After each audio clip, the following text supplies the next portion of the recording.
Audio. There we go. Okay, now I got audio. So we are looking today. Let me go pull up my vMix social thing. Got some friends coming in, so let me go say hello to everybody. The first one in today was Romeric, who joins us every time we do one of these. We have Dave Ramroop. Looks like you don't survive a lot in Among Us. John Wishart is here. Joe Tyson is here from North Carolina.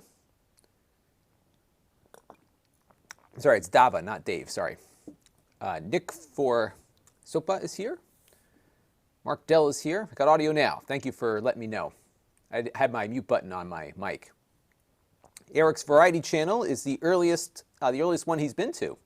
I think 2 o'clock works really well for everybody. I think that's the time that works best. That's when I see the most amount of traffic. We have Yuval, we have Andy G, we have BB Garnett. Hefin Davies got the notification, perfect. Yeah, I think for whatever reason, 2 o'clock appears to be, my time, appears to be what works best for everybody. So that could be what it is. Mark Cordero here says another projector review. Yes, and actually, this was a viewer request from the last one. So this is much less expensive than the one we just looked at. And they're making some bold claims on here. They're saying 6,000 lumens out of a projector that on Amazon right now, and you can click the link and be brought right over to it. It's an affiliate link in full disclosure. I bought this, though, with my own funds. This is a 1080p projector that they say is 6,000 ANSI lumens. Right now, there's a coupon, so you can get it for just under 200 bucks. Now, how long it will survive is anyone's guess. And then the other thing I bought when you all made me buy this one is I got this lux meter, which will help us determine whether or not we're getting close to the claims of 6,000 ANSI lumens. So this is what the light thing looks like. So I'm guessing we hold this up to the, you have to take the cover off. You hold it up to the thing and it tells you what the light is looking like. Although I imagine I probably need to put some batteries in here. So let's take a look and get this going real quick. So this is the light meter that we will use with it. This is the doctor meter, and this is something that can see if they're being honest about their settings insofar as the lumens levels, you know, the brightness level on it. So I guess we got to unscrew this to put the batteries in, maybe? Let's take a look. They give you a screw and a screwdriver, so I'm guessing the assumption here is that you need to take, no, there's nothing in there. I guess it must be I guess it's like a little stand that you can use to project it out. Why did we just have to do that? I guess you can hang it up on a wall or something if you wanted to do that instead. So now I have broken it. Let's put it back together here. So I guess maybe it's rechargeable? Where do the batteries go?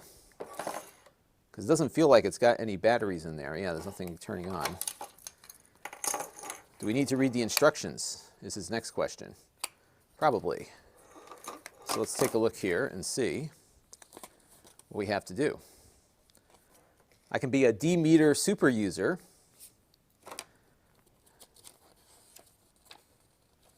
Let's take a look at the manual.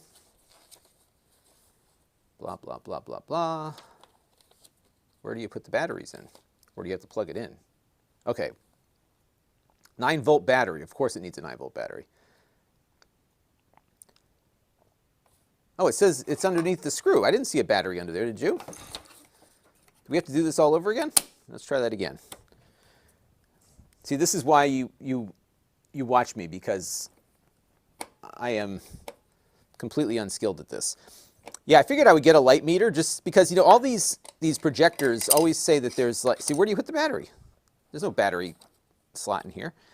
All of these projectors have like a certain lux or lumens that they claim that they can meet. And, oh, here you go. Oh, it's got a battery in there already. Okay, so, oops, I'm breaking everything here. The battery is on the bottom.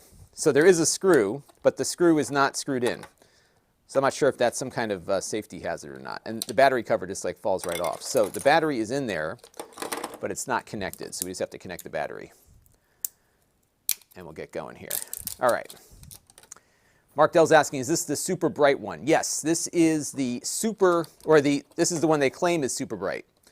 And that's why I bought the meter also. We can put that all to the test. So you can test this out. Now these meters are useful in a lot of things other than what I'm using it for. But we'll see what happens here. So let me put this back together again. And then we'll get started. See, this is normally what I would be doing with the camera off. I probably should turn it on before we, yeah, so now it's working. And then I can pull this thing under here. Oops.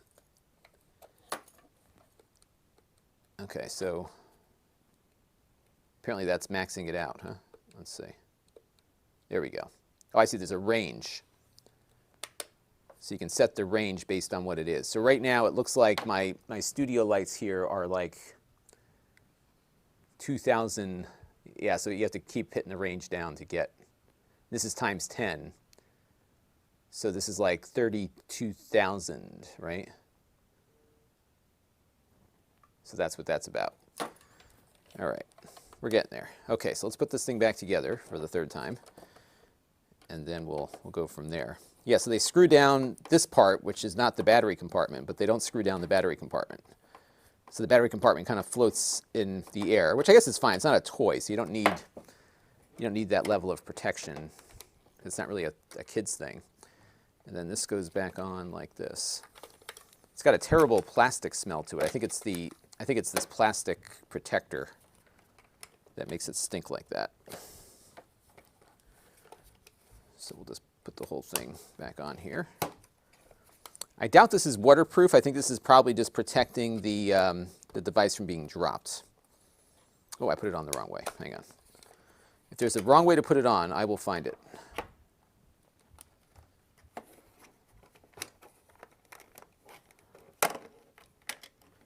Let's try this again. There we go. Okay. Now she's coming together. Okay, so yes, you have to set the range with this thing here. So this is times 10. Okay, so we'll play around with that. And this is lux. Okay. So I think I've got the handle on that. And Michael says it measures, yeah, so this measures lux, but I'm guessing we can convert lux to lumens, or is that the same thing? Let's see, because I couldn't find one that did lumens. So let's take a look here and see what, I'm looking at a calculator right now.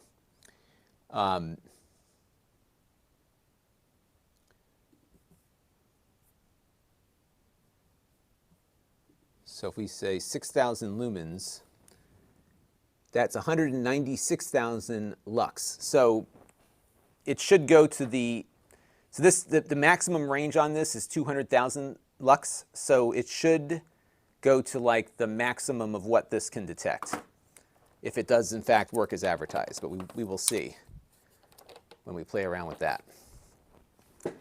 So there you go.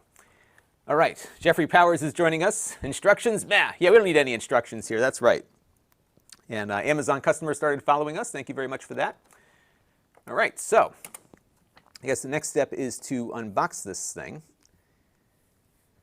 and we'll figure it out. Dov was asking if I got my hands on the Chromebook. No, I have not. I'm going to try to reach out to them. Samsung is weird. They don't like to give out loaners. I've been contacted by Samsung on 1 or 2 occasions, but they, you know, this is another one of these companies that doesn't treat reviewers the right way. So I have been reached out to by Samsung for actually a kind of a neat product. But first of all, they wanted to pay me to review it. I said, that's not how I work. And they said, okay, we won't pay you, but we want to see it before it goes up. And I said, that's also not how it works. So they never got back to me because they wanted control over the review. And that's not how I work. So I told them to have their media people reach out because clearly the influencer agencies are corrupted. All right, let's see what we have in the box here. And we've got an HDMI cable. We have a remote control. Let me show you the overhead. Remote control. Now, I don't think this has any kind of Android thing built in. You have some analog RCA cables, so you have a female RCA to 1/8 inch or whatever. So this is for your analog devices. So you could plug in a VCR into this if you wanted to. You have a little microfiber thing here for the lens, I'm assuming. And then we have the manual. Now this is the upgraded projector. So I guess at some point they went from 4,500 lumens to 6,000. So that's what the upgraded means. All right, so they're giving you some of your basic stuff here. It does have an SD card slot, so I guess it must have some kind of media player on it. And you have to manually focus. So the one we looked at before, which was the Anchor, had a lot of this automatic stuff on there. This one's a little bit more manual.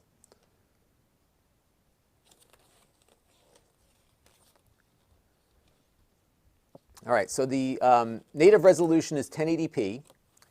It supports 576, 576p, 720p, 1080i, and 1080p. It supports 4:3 aspect ratios. It's got a 5-watt, 4-ohm speaker, so the speakers won't sound as good as the other one either. And then it'll play back H.264 files along with MPEG-2. But it doesn't have any native apps because it's not anything like that.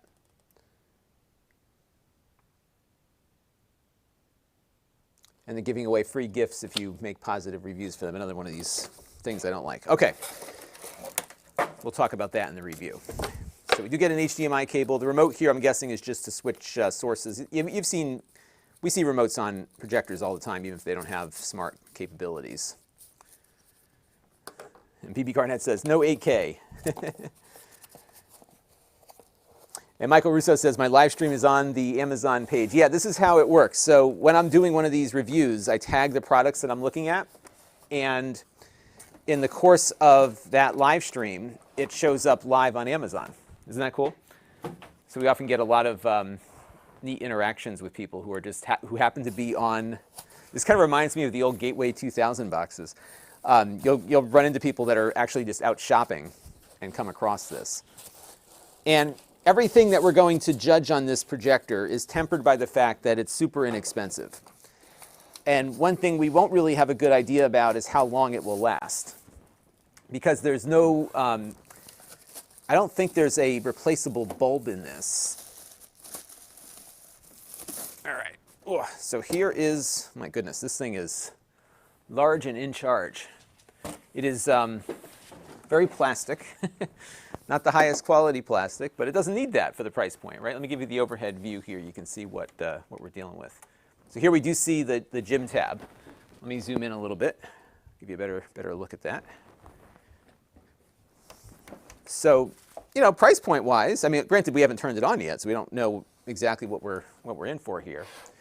But you got a nice big, it's kind of a big lens, and there's a zoom on this. Oh, this is the keystone adjustment.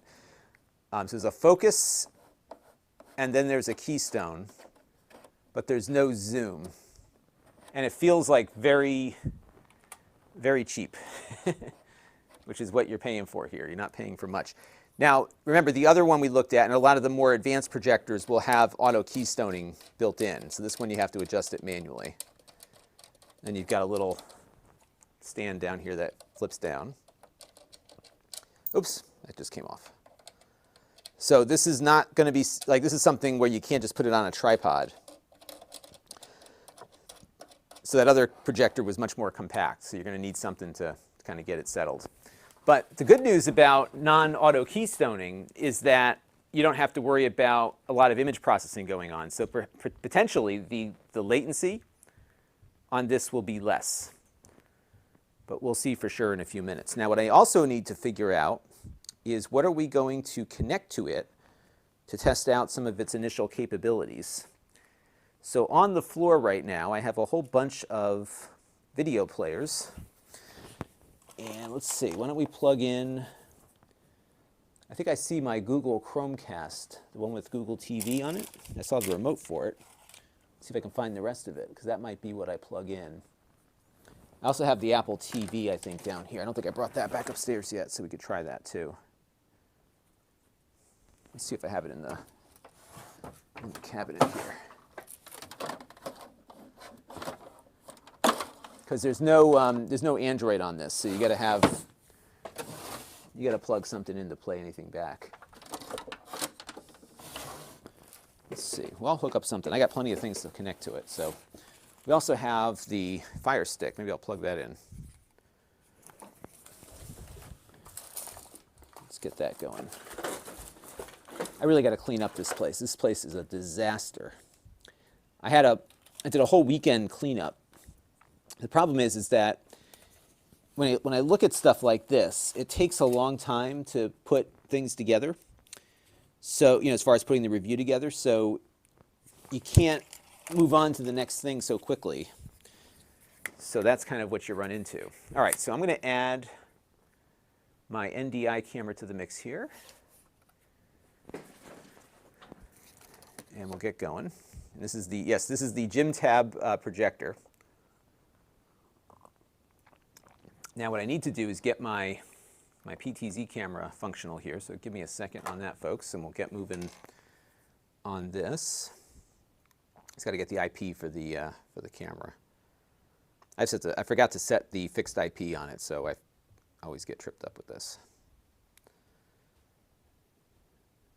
So bear with me for 1 second, folks. We will get this show on the road here momentarily. Let's see, bird dog. I think I can go to like birddog.local. I think will get me to that camera. Let's see.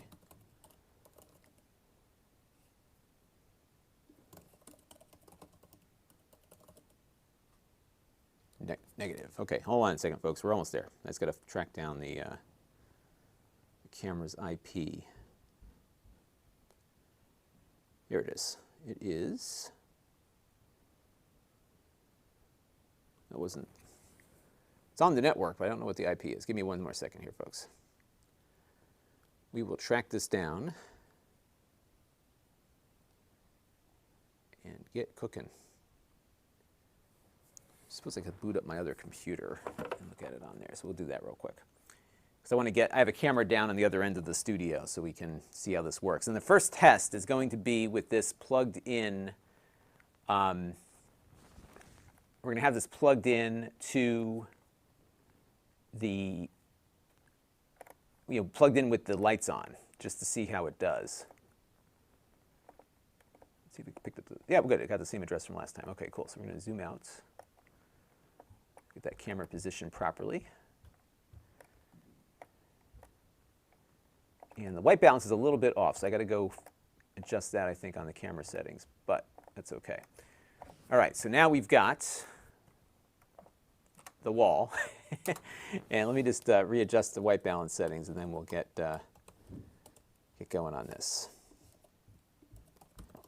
So this is why I do these things live, because I'll be setting stuff up forever.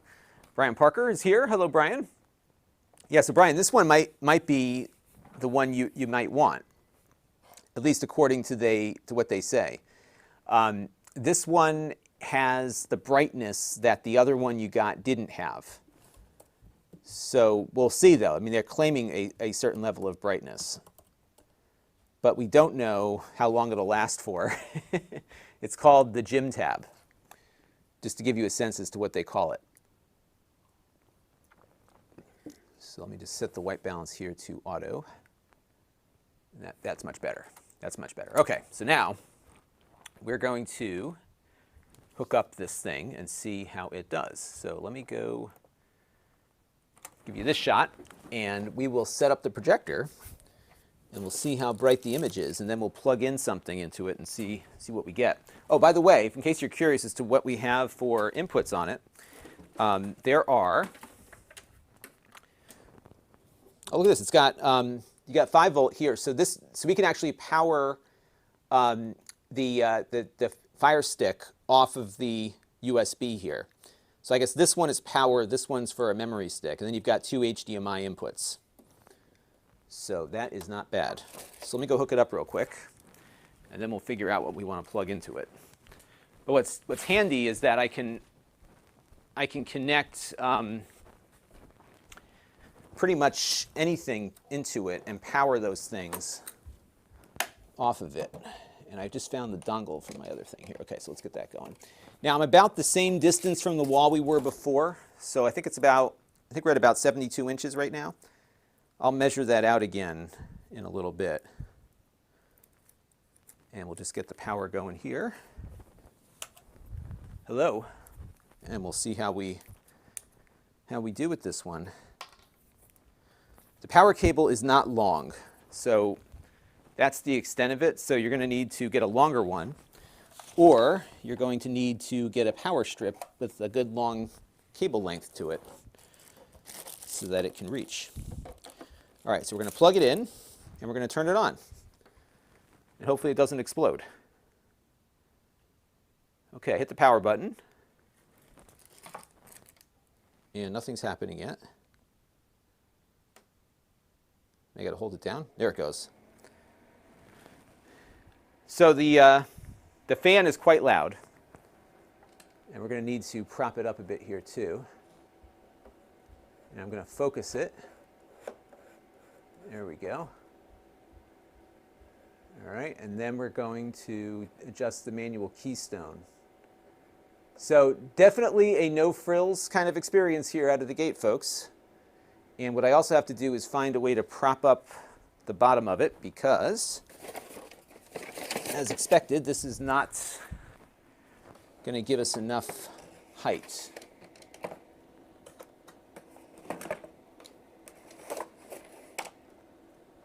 So there we go. And I will tell you, it doesn't look all that much brighter than the other one out of the gate here, but let's give it a few minutes to warm up and see if that makes any difference. And this is not like the best positioning. And you know, that's why, like when we looked at the other one, you know, why I was kind of liking part of it, because even though it wasn't that bright, it did, I think, deliver some of the simplicity that these other projectors don't have. So you saw there we had to manually focus it, we had to manually adjust the keystone. That's a terrible shot. Let me get that better centered there. And you know, I think at the same distance, I think we got a much larger image out of that other projector. So it's funny, I'm beginning to appreciate the other one more. So the next thing we need to figure out here is whether or not this is working the way it's supposed to, insofar as brightness is concerned.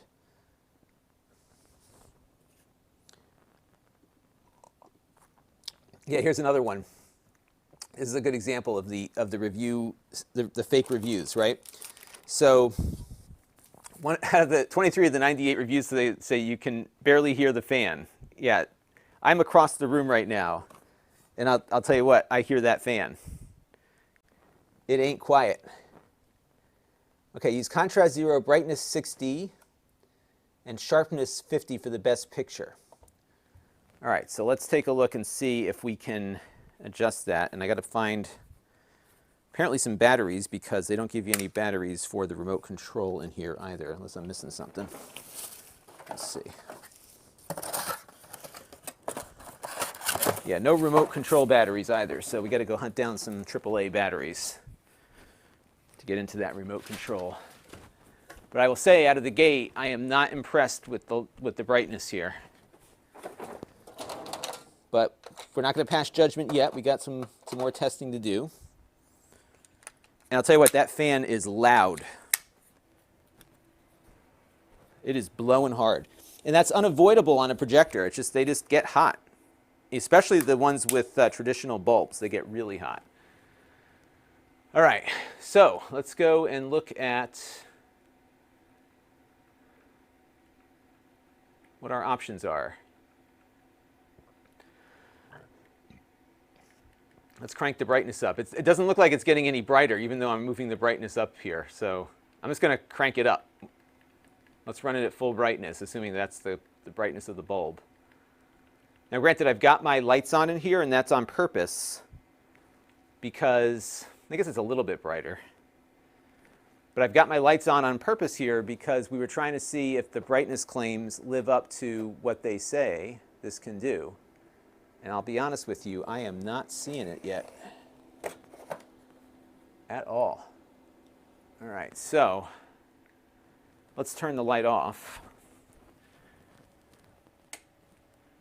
Yeah, I guess it's marginally brighter than the other one, but not much. Let's take out my my new fancy light meter, and we're going to put it on that wall over there, and we'll see if it's delivering what they claim. But I'll tell you what, I am not impressed so far.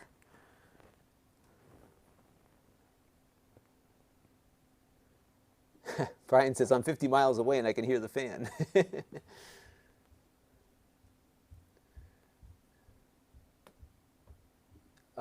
Greg wants to know, is this a short throw projector? No, far from it. In fact, it's throwing a smaller image than the other projector we looked at last week did at the same distance. All right, so I got to figure out this lux thing here. So let me see what I can get on here. Now, if it's truly throwing 6,000 lumens, or we should be seeing about 200,000 lux on this thing. So let's take a look and see what we get. All right, so there's your image. I apologize for it being crooked, but it's just the nature of what I have it sitting on right now. So for the full review, I'll straighten it out. And actually, I guess what I need to do is put like some kind of image on screen, because there's going to be a variation in light, right? Because we're dealing with. I just want to see what I can get out of this thing. Okay.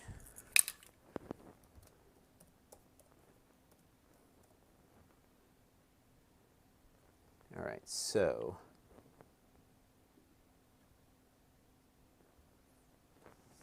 Let's hook up something that I can control. Maybe we'll hook a computer up to it, because I could have some control over the computer and what it's displaying, so we can have a very static kind of image, right?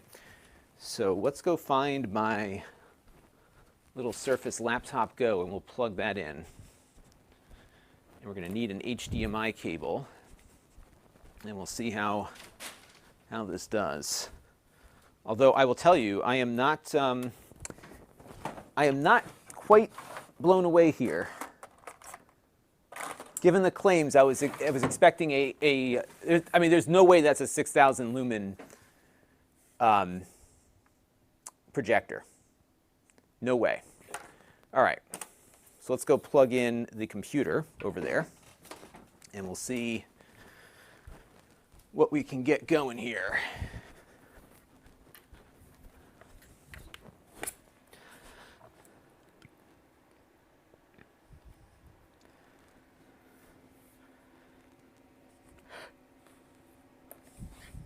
Just gotta wait for the computer to boot up.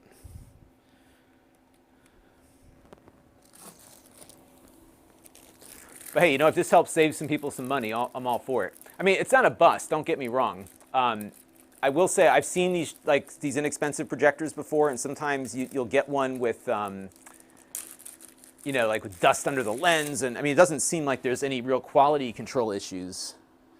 It just doesn't feel to me like we're dealing with something that lives up to the claims insofar as brightness is concerned. Because if you had a true 6,000 lumen projector, if you were sitting in this room right now with the lights on, you'd be able to see it pretty clearly. I've used those before.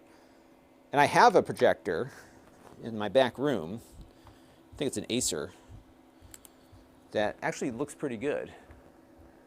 All right, so let's go to source. I'm going to select HDMI 1.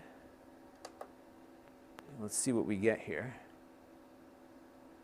See if my computer detects it. Okay, there we go. So we've got that. I'm just going to change the settings to go to 1080p.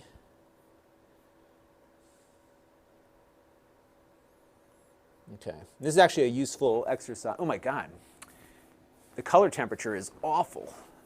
It's like super cold. So let's adjust that and see if we can, one of these things too, where you gotta, let's try to warm it up a little bit. It also doesn't change as you adjust things here.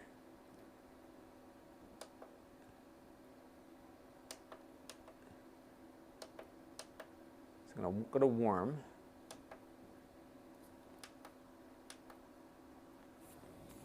Yeah, it's a pretty cold image. All right, so now we have that in place. And now that we have like a white image projected through the computer, and we're only, like I said, I think we're only about 7 feet away or so. So let's take a look and see what we get on the lumen meter here, the lux meter, and we got to convert to lumens. Maybe somebody in the chat can help with the conversion. So this is coming in at like 2,500 right now, I think. Let me check my range.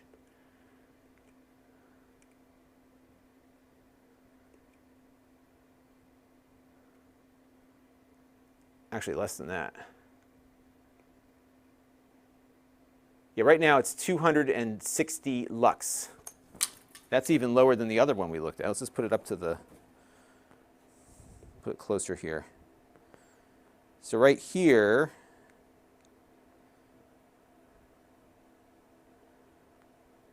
it's kind of all over the place, let's see. So I'm getting about, yeah, you're not getting 6,000 lumens on the wall. So right here, it's like 200 and change. And then here, you're getting into the, you're getting closer to the mark. And you know, that's a question that I'm not familiar with, is where do you measure, you know, it might actually be that bright on the bulb itself, but I don't think it's that bright on the screen by any stretch. So let me check my calculator that I just found here. So all right, 1,400. Yeah, so I'm getting, let's see, 140,000 lux. So I'm getting about, I'm not getting, yeah, this is what's interesting. So this is apparently the upgraded one. And I'm going to start writing some things out here. So this is the upgraded version, right? And this one is getting on, when you're putting this meter into the lens, you're getting about 4,500 lumens into the lens. On the wall, by the time it goes 7 feet to the wall over there, it's like 250.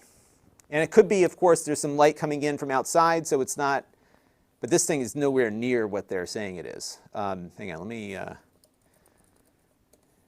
make some notes here. 250. So this is a lux meter, and if we're getting 250 lux, that's got to be like super nothing. Oops. Yeah, it's like, it's bad. This is not anywhere near what they're claiming. I mean, for the money, it's fine. It's a projector, it works, but the image is terrible.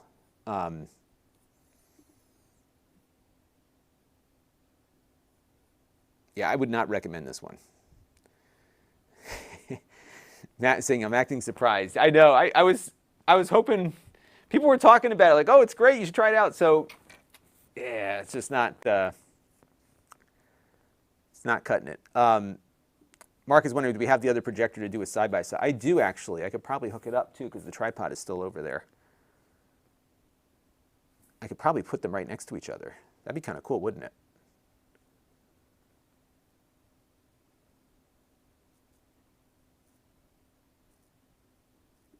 Yeah, so this is another comment here that makes a lot of sense, because I think this is a DLP projector. It's easy to get bright whites, and that's what they're measuring against, no doubt. So that's probably what it is.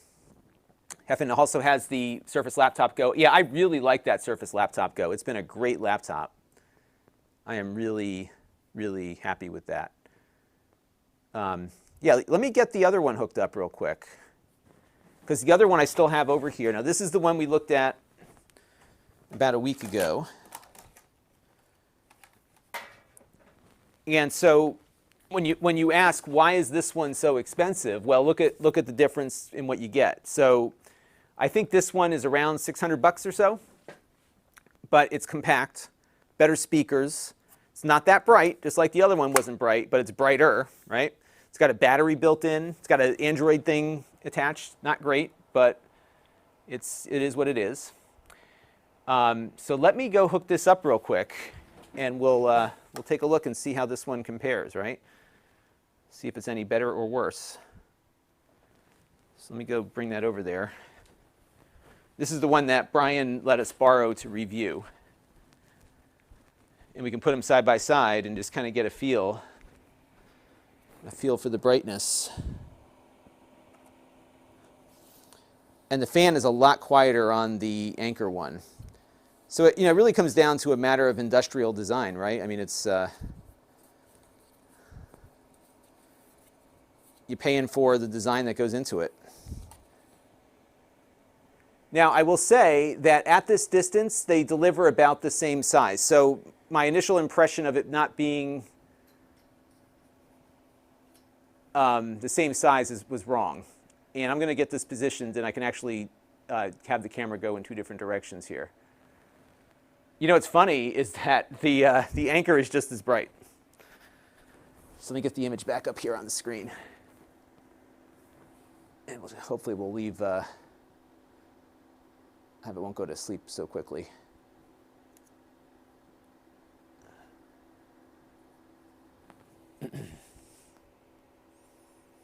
Give me 1 second here. I just got to get my pin code in there.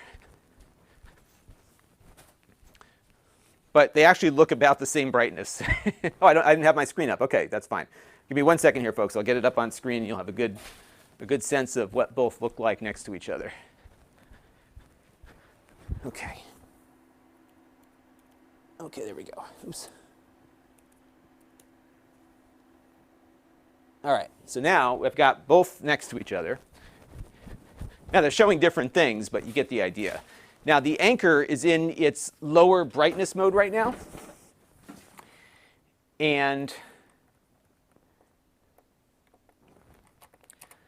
check it out.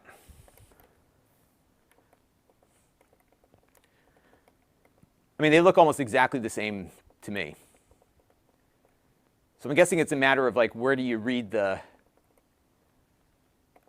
it from? If anything, the Anker looks a little bit brighter. Remember, the Anker is in its low power mode right now because I don't have the power adapter attached. This looks pretty close to what I see. I think I might try to turn down the exposure here slightly. So let me do that real quick.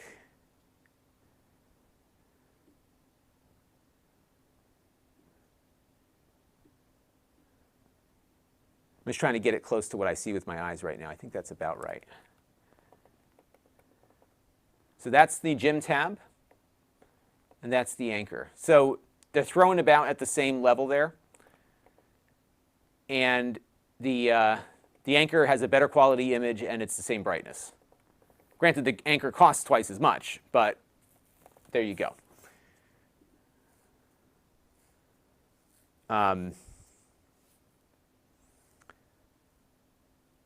Let's see, Anthony had an idea here. You can try to cover 1/2 a projector.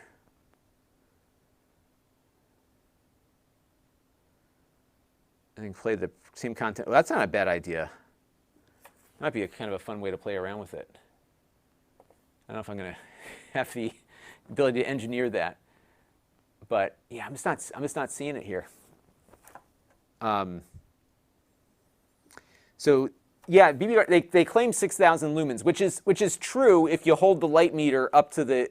Actually, it's not true because I held the light meter up to the lens and I was getting only about 4,500. So yeah, I think I wouldn't be surprised if they're using very similar components in each of these, except the Anker is spending more on the industrial design, right? Yeah, I'm kind of bummed out here. I thought this was going to be a little better than what I'm experiencing, to be honest with you. Let me pull that back up on screen for you. I was expecting a little bit more here. I wonder if my game controller is functional here. I have the ability to use my Xbox controller to control the camera, but I think I didn't hook up the Bluetooth here. So, yeah. It's not bad. I mean, honestly, for the price point, I'm not going to ding it too much, but it's definitely not what I expected. I was expecting a little bit more out of it. And let's see if we can find the projector. Where did it go? It's a big mess we got in here right now. So here is where's the anchor camera? You can see me over here. See this mess I'm dealing with? Hello, everybody. This is the Bird Dog NDI PTZ camera we're playing with here. So there you go. Yeah, so the image quality isn't great out of it. Brightness is what it is. Matt is curious about the deep blacks on it. It doesn't look bad. I'm going to have to try to get it into a darker environment to really get a feel for that. The anchor, I thought, had a really good contrast ratio to it. Michael Russo makes a good point. Yeah, I think this is probably the better use case for it, would be the backyard movie night.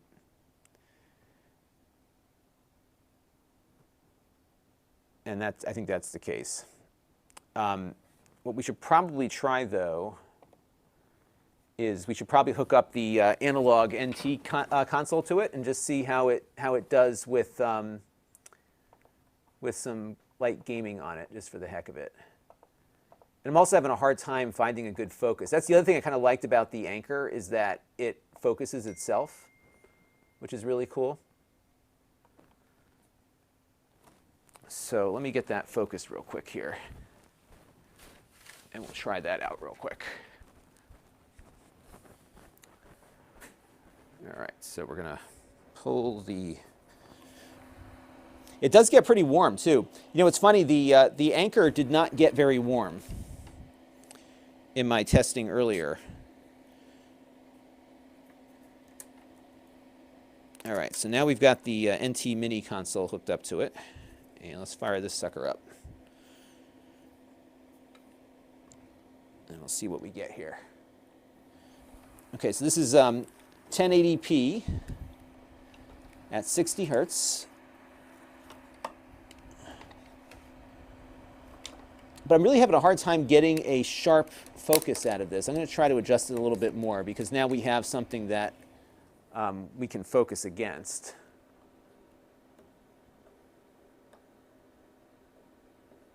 So I'm adjusting things, and I'm not getting it to the point where it feels like super sharp.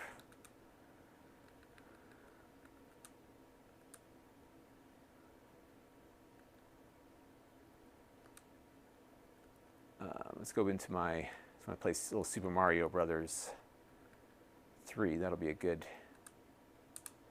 way to go here. Let's try that out. That was the I have the Crix EverDrive. So I will say this much. Again, it's not much brighter than the other one.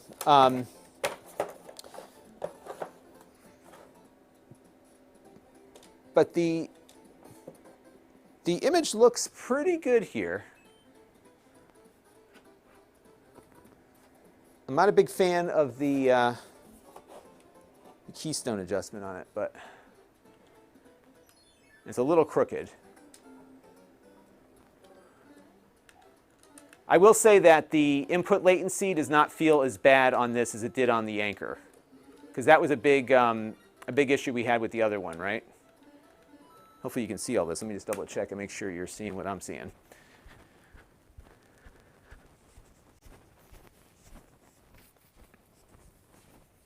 Yeah, you're seeing the same thing. Okay, good.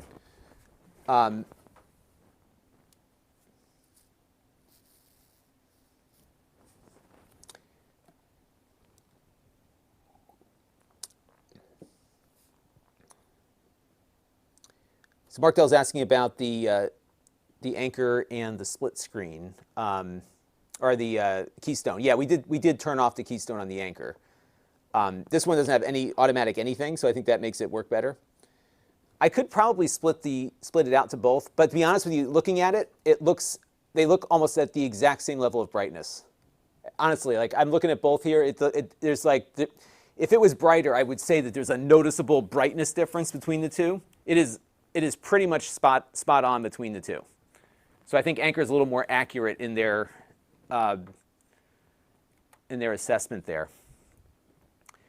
Codeman says he's seeing a lot of motion blur. I got to take a look and see. This could just be the function of the stream, because we're streaming at 30 hertz, and this is 60.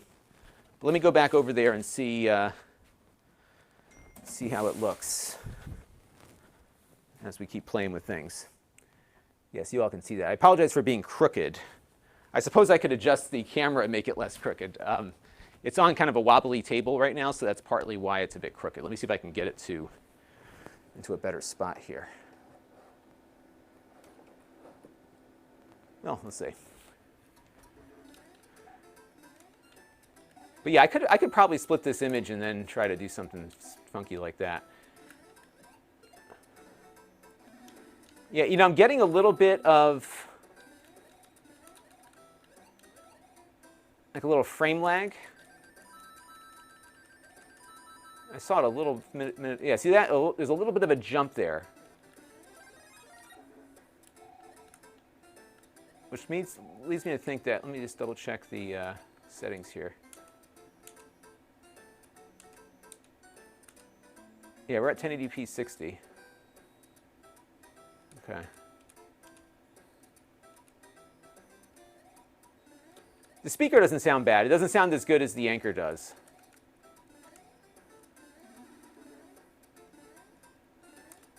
But I'll tell you, that fan is loud. Like, you can hear it over the music here. But the input latency feels a lot better. But I get this. I just get the feeling that it's dropping frames. And it's not the console. This console does not drop frames. So it feels a little bit like we're dropping some frames here. But let's take a look at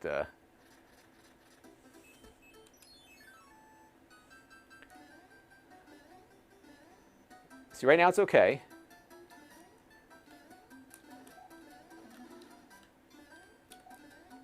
Can I tell you just how awesome this game is? I mean, could they have not made a more perfect game than this?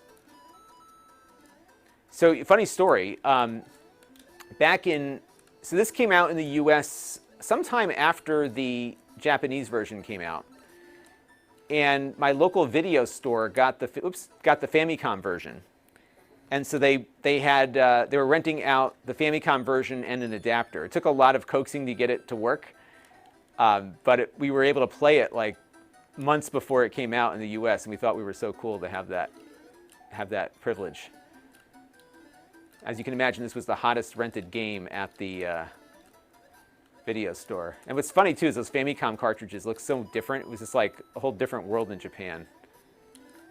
Yeah, so I'm seeing a little frame lag here. It's almost like like the projector is dropping frames. It can't keep up with the 60 hertz. It's only occasional, though. Oops.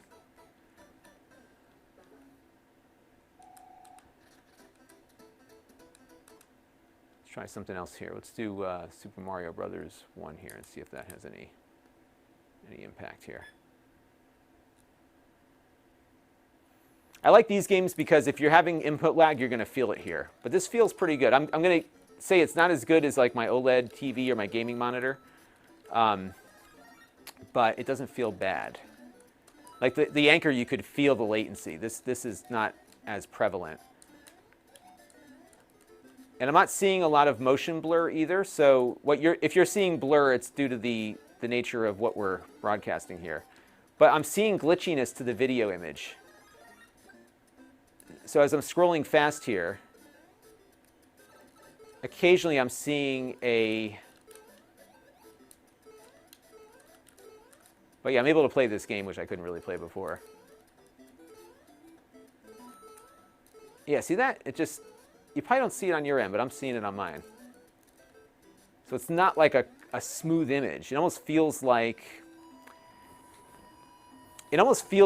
it's like running at 30p. I can't really put my finger on it yet.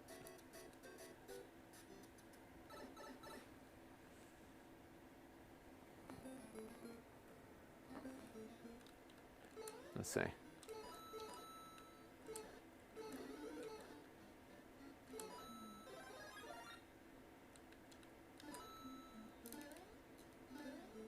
But yeah, this is a lot better than the other one. And you know, the image is clear enough. It's not terrible.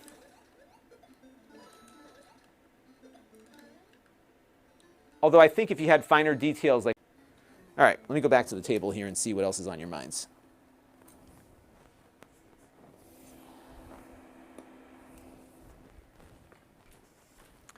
But it's definitely a noisy fan, for sure.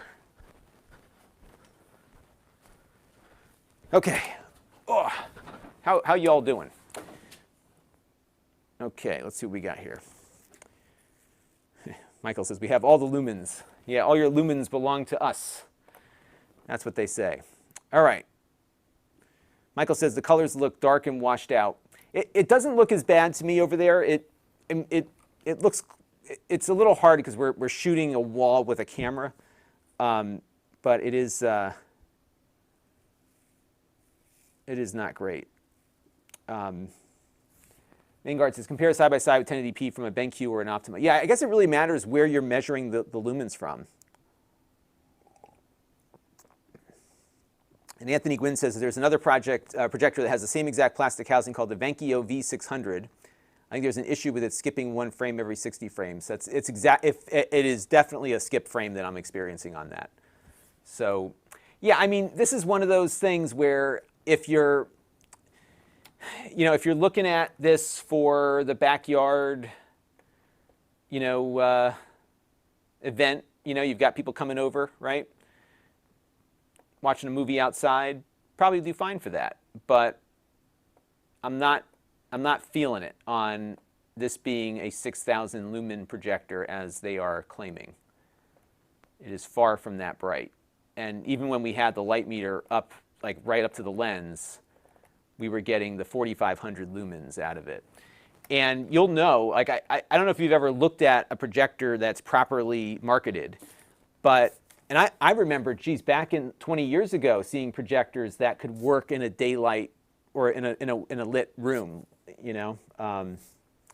So, yeah. So Ben here says just double them up. Double your lumens, double. I always think about that line from the Star Wars movie, my powers have doubled since we last saw you, Dooku. Was it double the, he had some comeback on that. The Sim Architect wants to know if I've ever looked at laser projectors. I haven't. That might be a fun thing to look at. I've seen them at shows, but I've never actually played with one.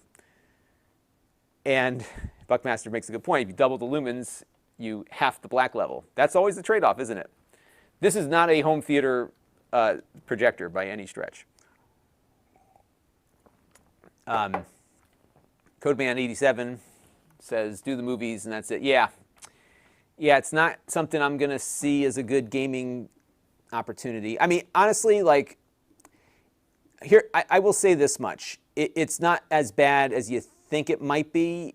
I could see scenarios where that skip frame may not be as noticeable. And it looks as though, and I'll measure this with my iPad in a little while when I do the review. It looks to me as though the input latency is probably below 100 milliseconds. It's probably, I would guess, just based on what I've seen with these before, it's probably in the 86 millisecond territory. So I think that's, I got to readjust the camera here again. I think that's where it's at. But you can see, like, this is as bright as it gets. And what you're seeing here on the wall is exactly what I see with my eyes. That's about how bright it is. So it's not anywhere nearly as bright as they indicate in the product thing there. Let's take a look at a few more comments here. And yeah, Matt makes a very good point. On those laser projectors, do not look at the laser.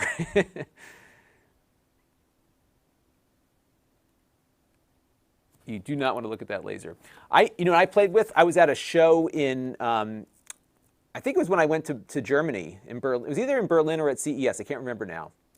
But there was a company that was demoing a pair of glasses that projected an image on your retina. I think with a laser or some kind of light. And it was neat. It was really neat. And Matt here has a problem with the rainbow effect from DLP projectors. And that's interesting because not everybody sees that either. So I never see the rainbow effect, but a lot of people do. Maingard says, thinks Venkia was sued by Epson, so they have to start putting on the true lumens. Yeah, interesting. Yeah, this is like, so here's what, if this was truly running at the level that they said it did, the image that we just saw should have at least been that visible when the lights were on, which it clearly wasn't. Thomas Woodford is here. Hello. Hope you're doing well. Thanks for stopping by. Anthony Gwynn sees the rainbow effect when he darts his eyes, but doesn't bother him when he's watching content. And that's what it is. My brain is slower.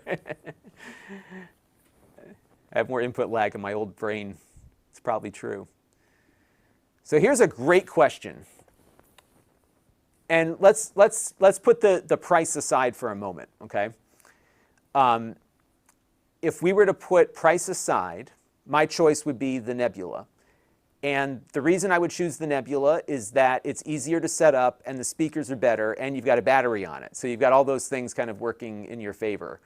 What I also like about the Nebula is that you can put it on a tripod. I'm going to add the Nebula to the product carousel because we're talking about it. You can also put it on a tripod.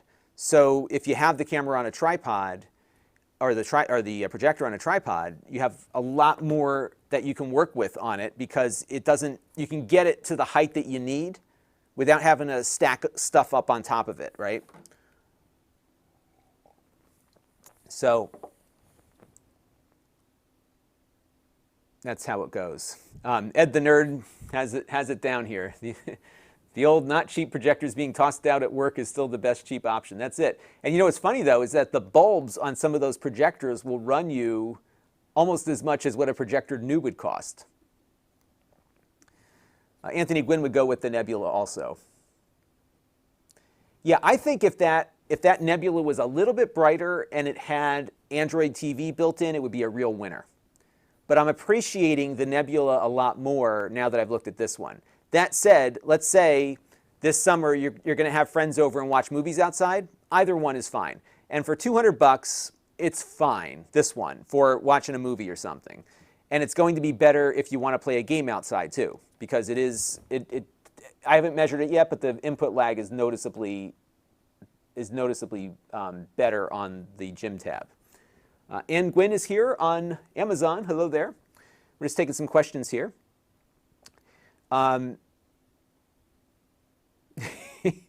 The Sim Architect says, projectors are good if you want an image on your ceiling without risking a TV falling on you. It's funny. So I did not build my house, nor did I pay somebody to build my house. I bought the house from somebody else. And when I moved in the master bedroom, there is a jack on the ceiling for power and cable TV on the ceiling. But I don't think I'd want a TV over my head. But it's up there if I wanted to hook something up.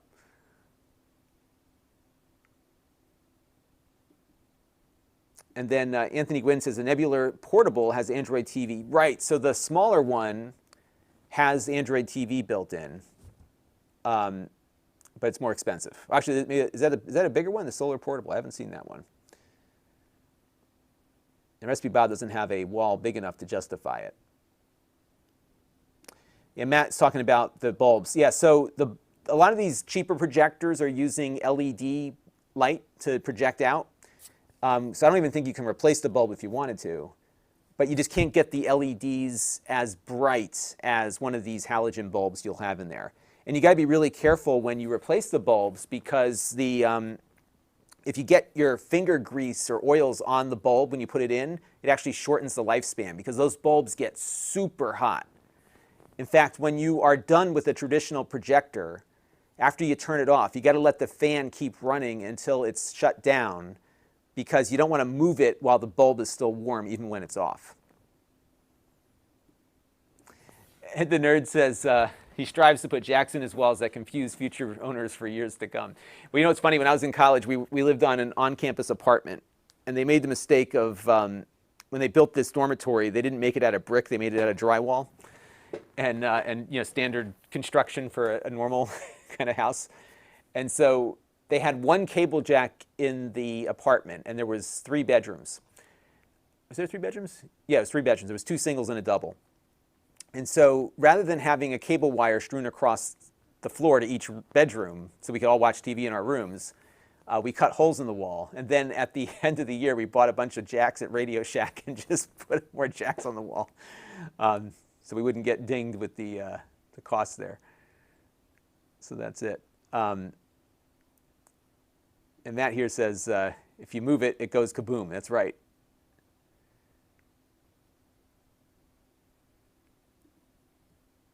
And Gareth makes a very good point also about the quality of the screen that you're projecting against, too. That does make a big difference. Absolutely. Now, as far as brightness is concerned, though, we would have obviously seen a difference here if this was a brighter projector.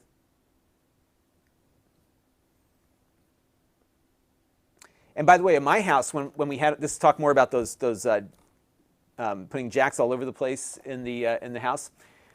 In my house, they put in way too many cable jacks. Everything was split like 12 ways to Sunday. So the signal, by the time you got out to the outskirts of the house, the signal was like non-existent because they would split it and split it again and split it again and split it again. So they have a single coax cable from down here where the cable comes in to the upstairs. And there are, this house is crazy. We have 4 bedrooms, 3 of them upstairs. So the master bedroom is actually downstairs. It's got a nice master suite. And upstairs, every spot that they could put one, they put a cable jack. So even outside the bedrooms in the hallway, there's like 4 cable jacks everywhere, and they're all split. So when I first moved in, we don't use the cable jacks anymore. I use a little bit of Mocha networking now with those. But when I moved in, I was like taking all the splitters out of the wall and just running around trying to get as much power as I could so I could get the digital cable to work in the room up there. It was terrible. But I did have an electrician come in and run some Cat 5e from the TV room down here, and I got another one going to one of the bedrooms. But Mocha's a good alternative now, so I use that rather than have them come back. But I'm going to need to now run more wiring. So I'm trying to set up a separate IoT network, and I want to get 10 gig out to a couple different spots in the house. So I gotta have them come back and run some stuff. So I'm going to get my my second shot in 6 days, and then 2 weeks after that, I'm doing everything. I'm having the electricians come. I'm going to get my physical, my teeth done, to get the dog to the vet. It's going to be crazy. We're doing all that. And Ed is talking about how many excess splitters, he would often deal with. For Optimum in Shelton, he had to sometimes try to figure out how many, the splitters will kill you, right? And some of them were bad because you'd have those splitters that would go down even further, right? There's some that will one of the plugs is like a huge step down. So it can get pretty bad.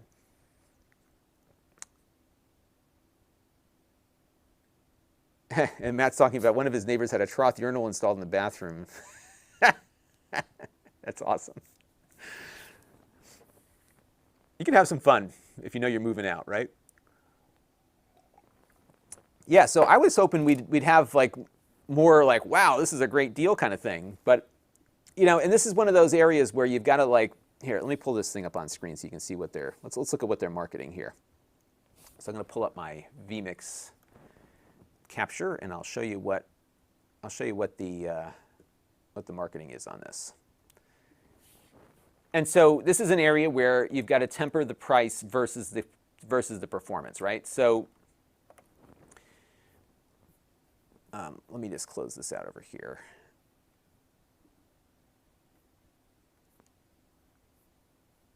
All right, so Let's pull this up real quick. So price-wise, it's not bad, right? I mean, for a projector, not a bad price. But where's this lumens thing coming from, right? They do give you a 3-year warranty. I'm assuming that they'll be good about that, right?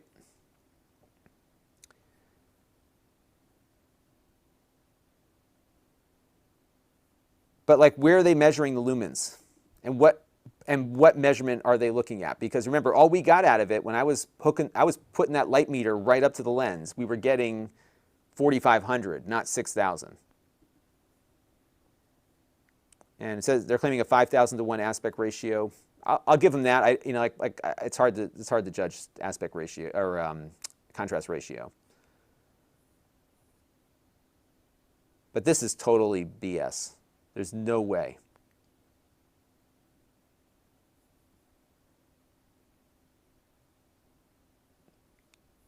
Unless I'm missing something really obvious, there's no way that that's that bright.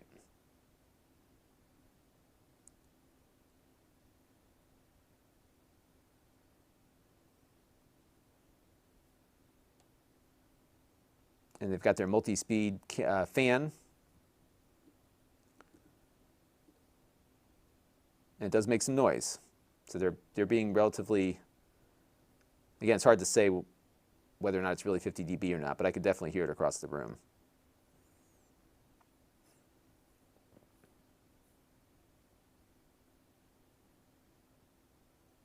But I would bet you that all of these projectors have the same guts inside. Yeah, they're molding different cases for them, but I think they're probably all the same that are at this price point.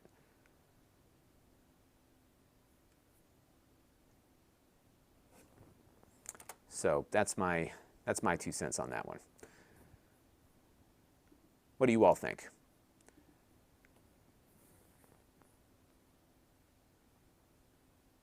I'm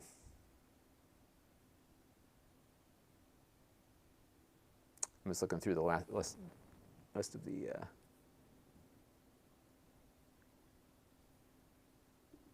attention analysis. Did you see the thing we just had up on there? It is just under $200.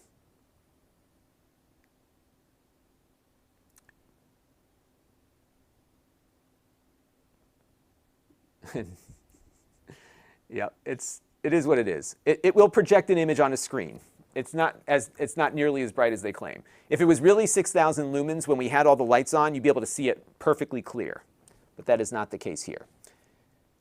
And now I feel like I'm going to review it because I've got it here and I paid for it, so we may as well review it. But it is not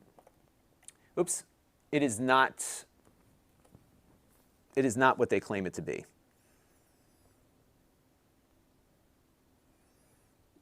And that's a good question on the corners. It does not look so great on the corners either. It was a bit blurry on the corners. I want to get it better positioned before I have a final judgment on that. But I'm going to make a note of that also.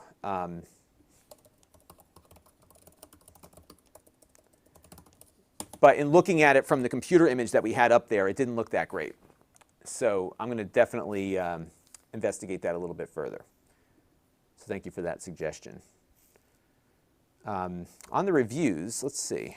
I'm just trying to see what people are saying on that.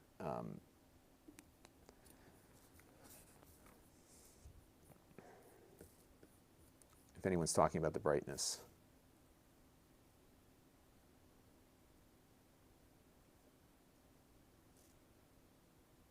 But yeah, I'm just questioning. I'm just questioning all of this as far as whether or not it's. Why is this a 1080p?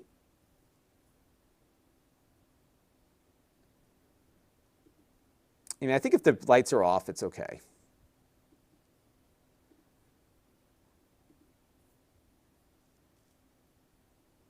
I'm just looking through a few of these reviews here.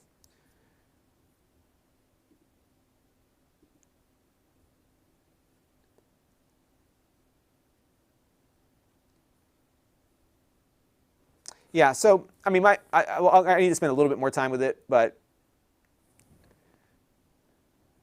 we'll have to play around with that.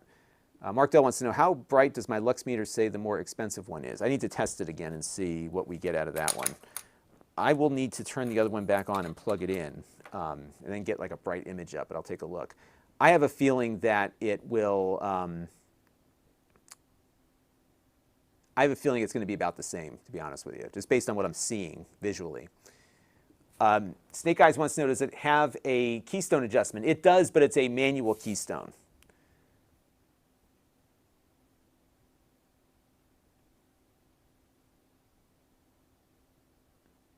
Anthony Gwynn says, one thing to be wary about on these low-cost projectors is overheating. Had a burn spot on a cheap projector because the dust started building up. There was no overheating sensor, so it kept running. Ew.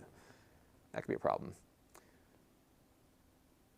All right, we'll have to keep playing around with this a little bit. Yes, I got a little bit more to do on that one, but.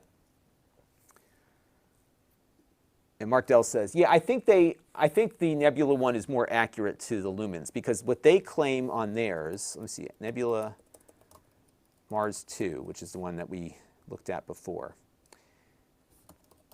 they claim 300 lumens, which is actually about what we got when, yeah, so I was getting about that on the wall itself. So the nebula is a lot more accurate. And I bet you if I stuck this thing in the nebula's lens like we did the other one, we'd get much more. But it's a matter of what you get at the wall or the screen that you're projecting to, right? That's what makes the difference. So I think it's much more accurately marketed. And I'm glad they are marketing it that accurately because of the cost, right? Dom says yeah, I think a proper screen would make some bit of difference for sure. Although I have played with, and I own a bright, I don't know if I lent the projector to somebody, and I don't know where my other projector went. So I got to go back there and see which one I have and see if it does any better. It's an older one, but it's got a traditional bulb in it, so I think it's a lot brighter. Let me go check and see if I can find it. Frank Cromer came in late. What's your use case for these projectors? Well, I was trying to see, this is an Amazon thing. What I was looking for was, so when we were looking at the Anchor Nebula, one of the knocks against it was that it wasn't very bright. And so Brian Parker, who bought the Anchor Nebula for use for his business, found it was not bright enough to work in the environments that he was going into with his projector. He wanted something that could project on the wall and be bright enough even with the lights on, right? And they make projectors that go that bright. It's not something that's kind of a holy grail of projection. It exists. So as we were playing with the Anchor last week, some viewers suggested that we take a look at this JimTab projector, which is marketed as having 6,000 lumens to the 250 out of the Anchor that we looked at that cost more money. So I said, hey, it's only 200 bucks. Let's order it, see what it does. So I did order it, and we just hooked it up a little while ago. And right now it's just running its no signal thing here. But it was no brighter than the JimTab, or than the Anchor at all. Even though they're claiming 6,000 lumens, if you hook your light meter up to the lens and just have the light like short range right into this thing, then you get there. But nope. So if it was actually 6,000 lumens based on how the industry measures it, with that light on, you'd be able to have a visible image. Let me go see if I can find my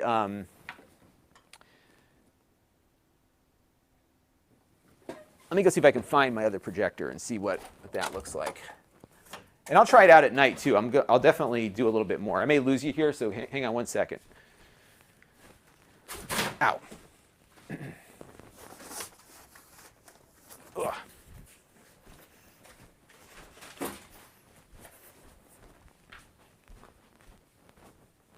Okay, so this would be something. So before all these cheap things came out, you had something like what I've got in here. This is my Acer projector, and I used to do a lot of presentations. So I would carry this around with me, and I forgot what I paid for this one. So this is an older one. This is an Acer. me see what this one does, because this may even be like just a VGA projector. So 5360. Let's see what this one. Here's the specs on this one here. So this one was discontinued. Okay, so this is a really old one. This one was discontinued in 2011, but it is 2,500 lumens. So maybe what I'll do real quick is hook it up over there. And it has, by the way, you know, kind of your usual array of connectors. It has S-video too, by the way, right there. So if you want, I can hook this up real quick. Let's just see if it looks the same. So the use case, though, to answer the question on use case, let me hook this up. To answer the question on use case, you know, I think the cheap ones are best suited for those movie nights with friends, right? Like the stuff where you've got people coming over and you just want to project a movie outside, do something kind of low-key. You know, these things work well for that. But it's when you get into some of the other stuff, I'm running out of things to prop my things up on here. It's when you get into more serious projection, you know, certainly these are not home theater projectors by any stretch. But you know, if you only got a couple $100 to spend or $200 to spend, these aren't bad. I mean, they deliver a passable image. If you want to have a movie project outside in the dark, it's good for that. But is it, you know, is it perfect? No. And the question I think that I have is like, where do they measure? And I'll put the image up when I get the camera going here. How do they measure the lumens? How far away? Like, what's the industry standard for that? Those are things that I've got to discover for my own sanity here, just to understand things better. Let me see if I can get this up and running here. This projector has not been booted up in a long time. Let's see if I can get it plugged in here. Okay. And I'll just get this going real quick. And this one takes a little bit longer to heat up because it has a traditional halogen bulb in it.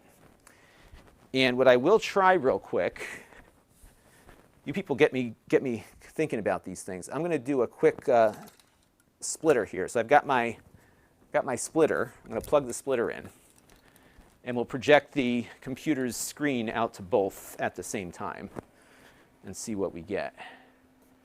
Now the Acer here is an older one, and it's much brighter. This is an older projector, and it's only 720p. So we're going to be fair and probably output the computer at 720p.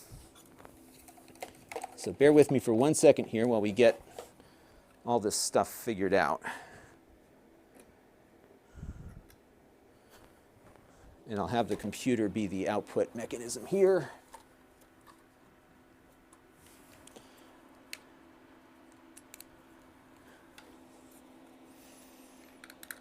And remember, this projector was discontinued 10 years ago, the one we're hooking up right now. So it's much older. But it is significant. I'm looking at it on the wall right now. It is significantly brighter. But I paid probably $800 for this back when it came out. And the bulb has a lifespan, so the bulb's not going to last forever here. Okay, let's plug that in, and then we'll plug in the projector, the other projector. So we'll get a 2-up image here. So we'll basically project the same image on both screens. So let me get this going real quick. You'll see this in a minute once I get everything hooked up. Okay, there we go. Boot the computer back up again.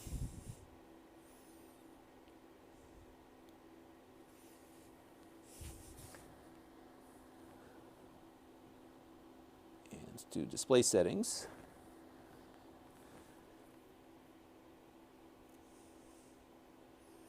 And I'm going to do 720p on both of these. Okay, so I've got 720p. Now, oh my goodness, I can't even tell you. Now, granted, I don't have as much of a, like I've got to pull this projector further back to get the same size image. But this is at the same distance apart, okay? And you'll see this in a second once I get everything situated here. And I've got stuff resting on boxes right now. This is like far from ideal. I'm going to put it into this one here, okay. All right, there we go. Okay, oh my gosh. Like you have no idea how awful this looks. Okay. All right, so before everything collapses over there. All right. So here is the JimTab, right? And look how bright that is. I actually have to go back and adjust the, put the exposure back on automatic here. Hang on. So that's the 10-year-old projector. So, and that is rated at, all right, so this one's rated at 2,500 lumens. And I bought it specifically because of that brightness level. Now, bear with me for a second here. I got to go and just fix the image here. We just have to get the exposure back on main automatic here. Okay. Oh. And we need to adjust. Let's fix that here. Hang on a second, everybody. We're going to have to adjust. We're going to leave it at 60. You saw what happened with that a minute ago? Okay. So this is a little bit more of a fair representation. Let me zoom out a little bit. Now, granted, the JimTab is a shorter throw, but they're at the same distance from the wall. So look how bright that is. And it's like night and day. And that's full brightness. And that's the old projector. So why don't let me zoom out a little bit here. And that's pretty much what I'm seeing with my eyes right now. This is adjusted to what my visual is picking up. So let me pull up my YouTube channel, and we'll get a better feel for, in fact, they're both leaning in the same, in the same direction too. All right, so let's go over. Now I will say the contrast ratio is probably a little bit better on the JimTab. You know, I see a deeper black on the JimTab. But you know, it's got 10 years of development over the other one, but it's very blurry. I can't get it focused very well. But I can almost project the other image on top of the JimTab, just to give you a feel for that. So let's go to my YouTube channel.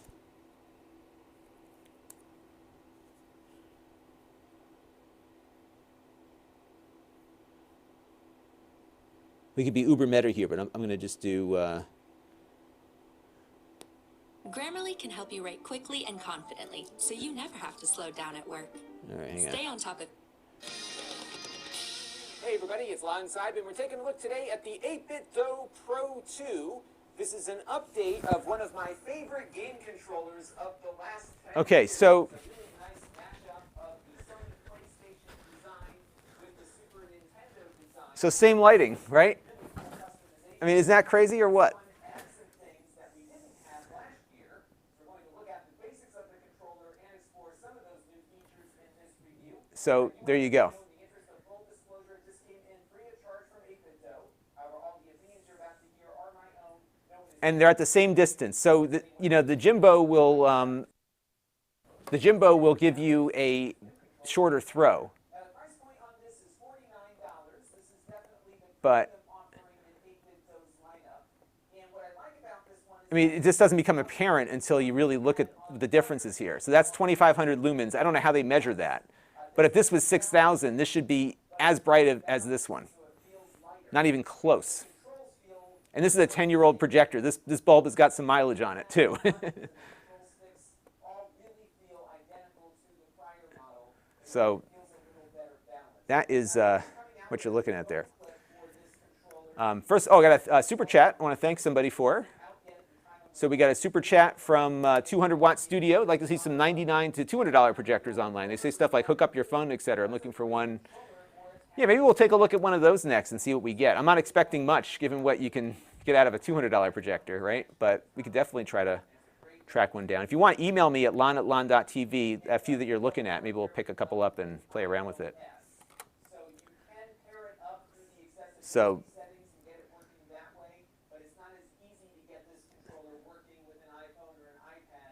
yeah, I can't tell you how bad this thing looks. And you wouldn't know it if you were just looking at it by itself, you know what I mean? But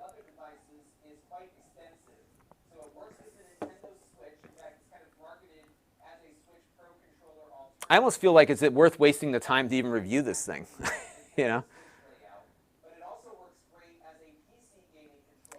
This might be the topic of this.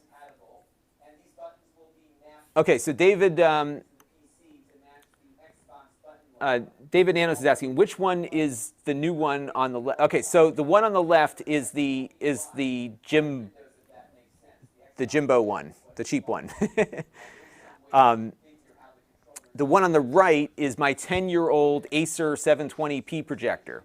Now, the Jimbo is telling you that they're rated at 6,000 lumens.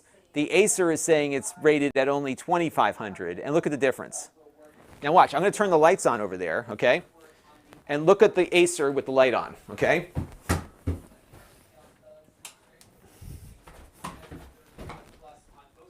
Now, granted, it washes out, but you could still, you see what I mean? You could go and make a presentation in an office with this thing. Now, these projectors cost more, obviously, but look at the difference. So I think that's kind of what you got to think about when they're making these claims about lumens. It's not even the same ballpark. And these are at the same distance away. So I will review it, don't worry.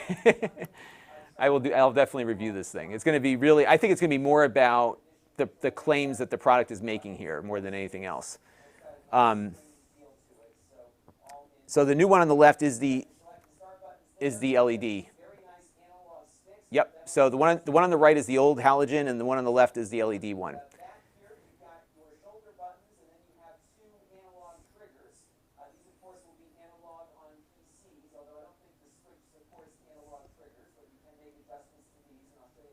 So, yeah, as Luther Gaylord says, you get what you pay for, and that's exactly it here.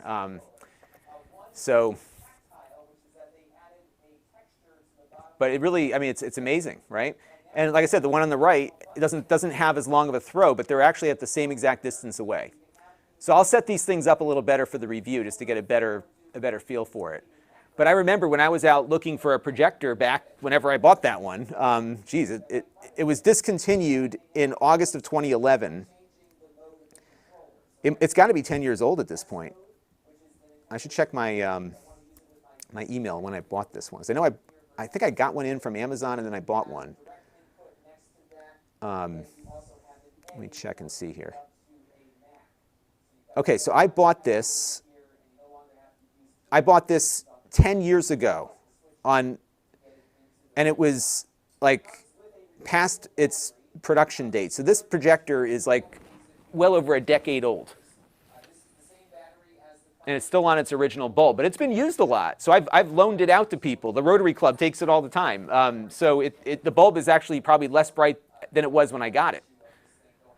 But look at that. You can even see it like overlapping on the other one. I think the box that it's on is about to fall over. So let me go secure that real quick.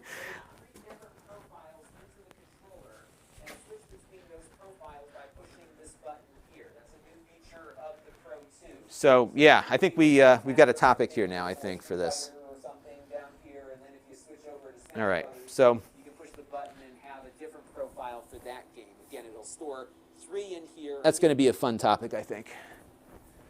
So good, we've got something to talk about. So let's give Anchor some props though for not trying to mislead people into how bright their projector is. And I guess what I got to figure out next is what is the measurement by which these companies are, I think it's pretty hot. What's the measurement by which these companies are doing this stuff? Right? Because you saw that there. We had a 10-year-old projector. I bought this thing like from Amazon, but from the marketplace after it was discontinued.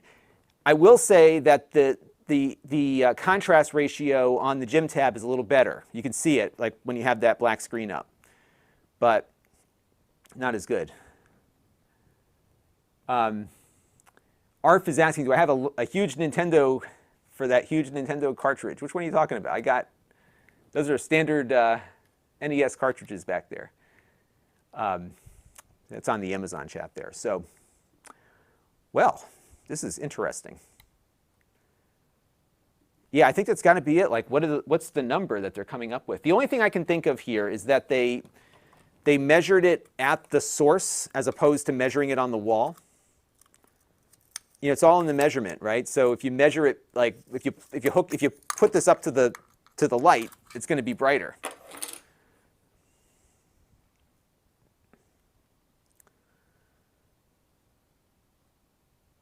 And yeah, there's some good, I think the BenQ ones are good, right? I think that's the one that everyone seems to like. And I reviewed, actually, I don't have it because they loaned it to me. I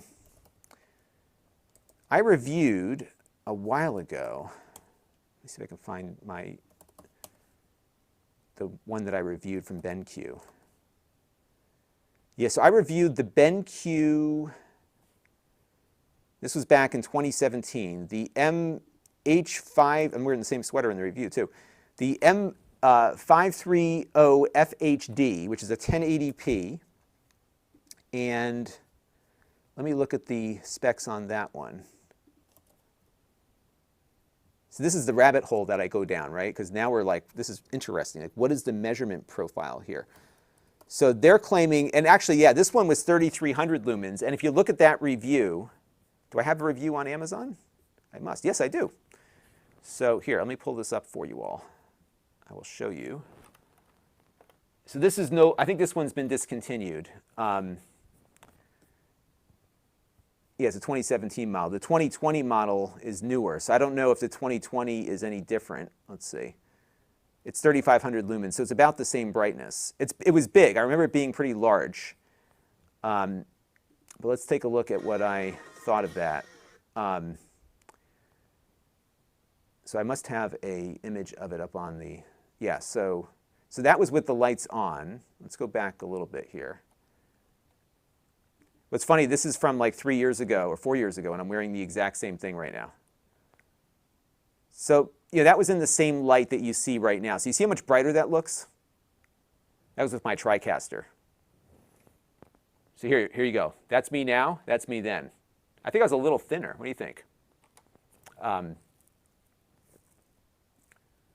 if you haven't been on Amazon lately, they've got a great, I'm really loving this new video thing they're doing. I have most of my content is on Amazon now. I think I was a little thinner. Actually, I know I was. I put on about 10 pounds from this pandemic. It's not been good for me. And see, it's got the digital keystoning, and that's the BenQ one.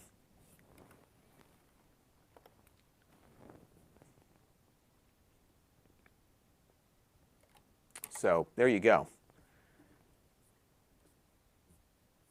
So yeah, those BenQ ones were really, that was a pretty bright projector. That one was brighter than the one we just looked at, the Acer that we had from before. Matthew K says, I look a bit different. I think what it is my hair is growing out a bit, so I've got to go get my hair cut. That's probably part of it. But I did put on, so I was probably about 10 pounds lighter back then.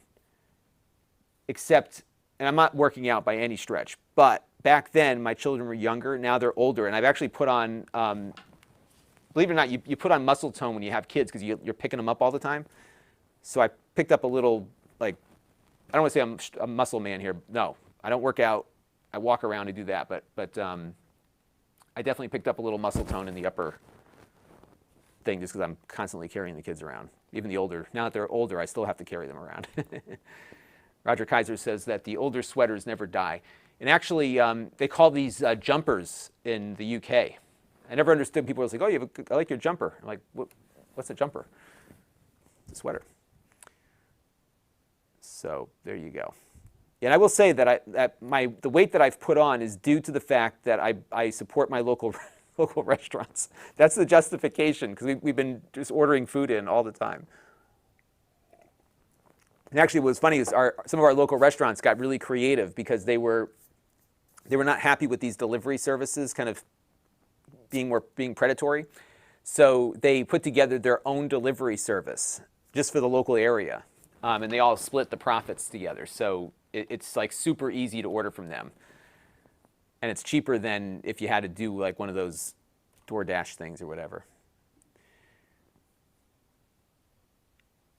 Nick F says, what's the manufacturer date on the one that I got? Actually, oops, let me pull this up here. Wrong one. Oops, it didn't send the thing over. What's going on here? Huh, hang on a second, everybody. My vMix Social, I think, just stopped working. Nick, so I'll just read off Nick's chat here, which was, oh, there it is. Now it's on there. Hang on. What was the manufacturer date? Actually, this is the newer one because it says on it that it's the upgraded one. So the upgraded one supposedly has the brighter bulb. So it makes you wonder, like, what's the other one looking like? I'm just trying to see where they're. Now, what's funny is, so this is interesting also. So this is not a DLP projector. The Anchor was. So this is an LCD projector with an LED lamp. And I'm just looking through the specs here. Nowhere in the specs does it talk about the brightness at all.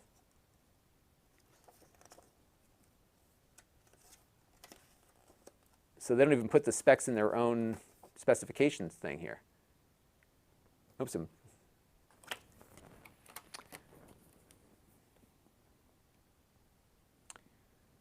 Yeah, Maggie Webb Design says, I've got an Oculus Quest. You know what else I bought? I bought the that Ring Fit Adventure. It's still in the box. Now, Martin says that my voice pitch has lowered. That's good. I'm like more manly now. That's good. I didn't realize my voice pitch changed. I used to scream more in my videos. And I never realized I did it until I went back to my older ones. And I was like, ooh. So Anthony, oh, great, I'm glad that helped. So yeah, I did that video. So I used to be a lot heavier. So I used to hover between like 185 and 190. And right now I'm like probably about 160-ish. So I do need to drop 10 pounds again. But you know what I'm finding is that I'm getting older. So I haven't, like, beyond the local restaurant thing, I haven't changed my eating habits all that much, but I think my metabolism is just getting slower by the nature of my age, because when I dropped, so I went from 185 down to 145. And when I hit 145, I was a little too skinny. So I'm trying to keep it like 155-ish is where I really want to be. So, and now that it's warmer, I'm walking more with the dog, so hopefully I'll be able to do a little better there. But it's amazing because I never leave the house, right? Because I haven't been leaving the house as much as I used to. So I used to go to stuff and you wouldn't be eating constantly. And in the house, there's always food around, and I'm probably just noshing on stuff, and I don't think it's, it adds up over the course of the day. Yeah, if you want the NT Mini Noir, it's on sale, everybody. Grab it while you can. I think they still have some left. So check it out if you can find one. And Matt says that's an LCD projector, not DLP. Yeah, that's what it says in the specs. It says it is an LCD display technology, light source LED. Yeah, usually they're all DLP, aren't they? Let me see what they say on their product page. I got to get going in a minute, everybody. I got to finish up a couple things here, but let's take a look and see what they say on the product page. Yeah, on the product page, it says it's an display technology LCD. That's intriguing? Because the other one was DLP. The Acer that I have over there and the Anchor was DLP also. I'm guessing it's cheap, right? Because you get that you get a tiny LCD display and just shine a light through it, and you got a projector if you get the lens configured the right way. Yeah, and Sony uses that LCOS standard. And for some reason, my vMix Social is running a little bit slow. Yeah, and again, what you're projecting on does make a difference, for sure. But I do know that when, you know, a lot of people are going to just put a bed sheet out. Like, you know what I mean? Like the backyard movie folks are usually not dealing with a good screen to start with. I do have a proper projection screen back there. It's just it's a square one, so I could try it out with that and see if it's any good. Matt here says it's a single chip LCD. Yeah, I'm going to try it down here in the dark just to get a real apples to apples going here. Oh, I missed another super chat here from 200 Watt Studio, so I apologize for missing that. Let me find you on my list here. You must have done it right after the other one. So thank you, by the way, for that. So I would say the BenQ that we talked about a little while ago, that's kind of the nice intersection of image quality, brightness, and price. And I've seen a lot of those have been pretty good. Divakar Rayapati, thank you for Rayapati, thank you for following me. I probably got your name all wrong, but thank you for the follow on Amazon. All right, let me go back to page 1 here. Here's a great point from Ken Driggers, that when you are buying a projector used, check the bulb hours, because those bulbs will cost you. And actually, let's look up so let me see what a bulb would cost for the Acer that I have. So let's see if I can find a replacement bulb. All right, so, oh, that's not as bad as I thought. So a new bulb, it's compatible though, $57. But the actual one, let's see.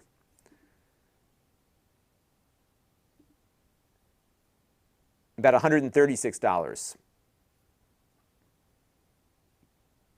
for the bulb for that Acer. And it's a whole big to-do. You got to like swap out the whole thing. There's a lamp housing. There's a whole shebang. But when it was new, I think the bulb cost as much as the projector did new, just to give you a feel for that. So it does have a consumable component to it. Ed the Nerd is asking about cheap wireless PS1. Here's what I found with all of the cheap stuff is latency. You get a lot of latency. The cheaper you spend, the more lag there is. So if you're playing a lot of like super twitchy games, not so good. I would stick to the originals.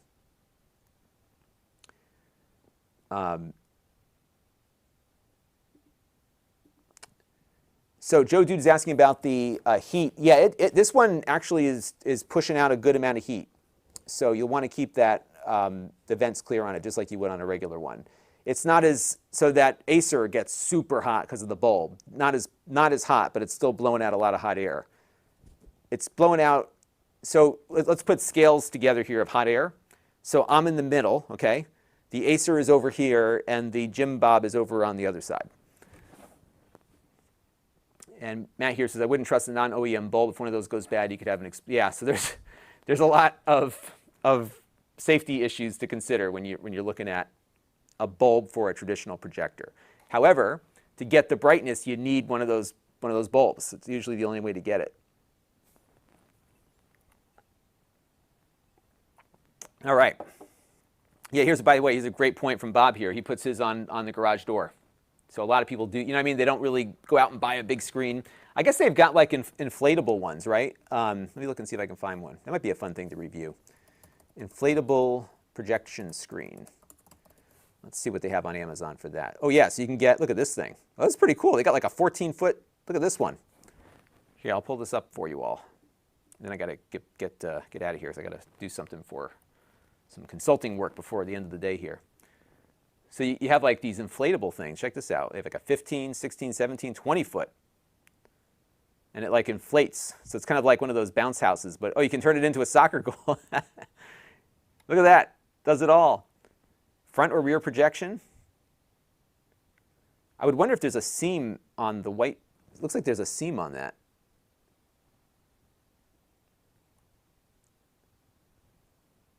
So you can get pretty serious about this stuff. I know my daughter went to a birthday party outside the other day like that. They had that out there. So, interesting.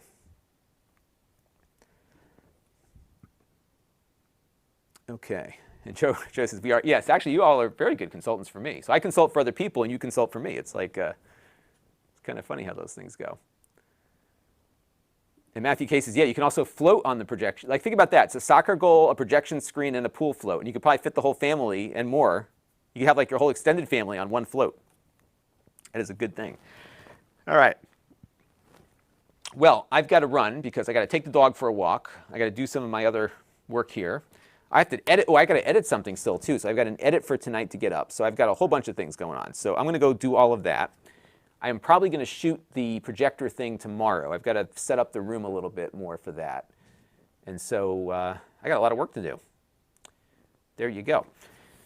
Well, everybody, I appreciate your time today. This was fun because we got to discover that not all claims are created equal when it comes to projection technology. So I hope you all have a great weekend.